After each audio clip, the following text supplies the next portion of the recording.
Արմյուրեեմի նահանգում են, որ հեղուկ գազի գինը կրկին բարձրացել է։ Հեղուկ գազի շուկան կարելի է ասել, որ մղձավանջ է դարձել վարորդների համար։ Արմյուրեեմի նահանգած վարորդների խոսքով նախորդ շաբաթ հեղուկ գազը լցակայաններում 120 դրամ էր, իսկ արդեն այսօր հեղուկ գազի գինը դարձել է 130-ից 140 դրամ։ Վարորդները հայտնում են, որ հեղուկ գազն ամենաթանկը մասնավորապես օրանժ գազալցակայանում է եւ սովորաբար ամենաթանկը հենց օրանժ գազալցակայանում է լինում։ Նշենք, որ Արմյուրեեմին տնտեսական մրցակցության պաշտպանության հանձնաժողովից բազմիցս հայտնել են, որ իրենք ուսումնասիրում են շուկաները, որտեղ կան գերիշխող դիրք ունեցող ընկերություններ, իսկ հեղուկ գազի պարագայում դա առկա չէ, շուկան մրցակցային է եւ այնտեղ ընկերությունների ամենաբարձր մասնաբաժինը 5%-ի չի հասնում։ Հասկանալու համար, թե ինչու է հեղուկ գազի գինը կտրուկ թանկանում եւ էժանանում, Արմյուրեեմը կապ է հաստատել տնտեսագետ Գագիկ Մակարյանի հետ։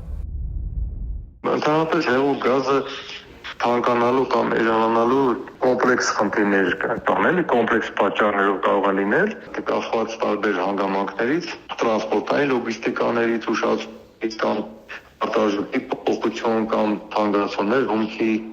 կամ ասենք թե կոնֆլիկտները եւ այլն։ Բայց հիմա կոնկրետ այս դեպքում շատ կոնկրետ պատասխան ունի հարցը։ Դիտարկել են, որ Ռուսաստանը միջև հիմա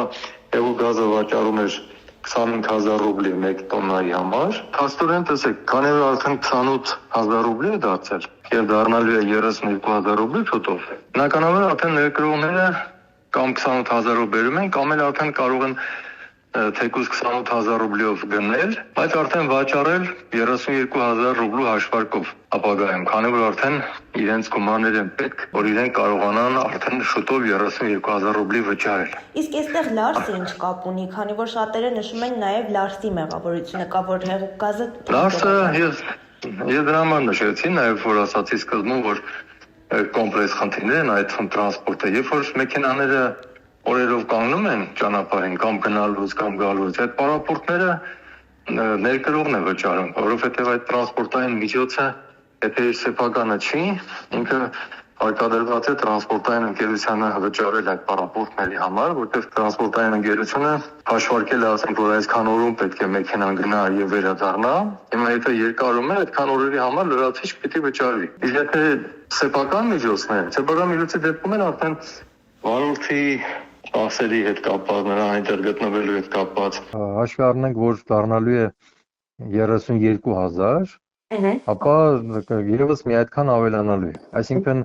20%-ից ավել արդեն թանկացումը էականորեն կարող է գնի վրա ազդել, դա երևացող թիվ է արդեն։ Եվ բացի դրանից էլ տրանսպորտային լոգիստիկանն էլ իրենց հերթ են, որ վերջի շրջանում եղանակի պատճառով, հիմնականում եղանակի պատճառով մեքենաները երկար կանգնում են այնտեղ։ Բայց ավելի շատ դա է պատճառը։ Իհարկե, նաև մեզ մոտ հիմա ասենք թե եվրոն է նաև շատ թանկացել, բայց եվրոն քանի որ Ռուսաստանից է բերում կապ չունի, բայց ընդհանրապես եթե ներկրողներ լինեն, որոնք ասենք եվրոյով են առնում բերում կամ դոլարով, դոլարը չի փոխվել, բայց եվրոն էլի շեշտակի թանկացել է։ Չէ, ասենք 430-ի շուրջն էր, հիմա դարձել է համարյա 450 եվրոյի ձեռքբերումը, եվրոյի գնելը։ Դա էլ արդեն 5%-ի մոտավորապես կուրսի փոփոխություն է։ Այսինքն այս բոլորը մարվում է, բայց այս պահին հիմնականում ամբողջը պարզված է Ռուսաստանի գների թանկացմամբ։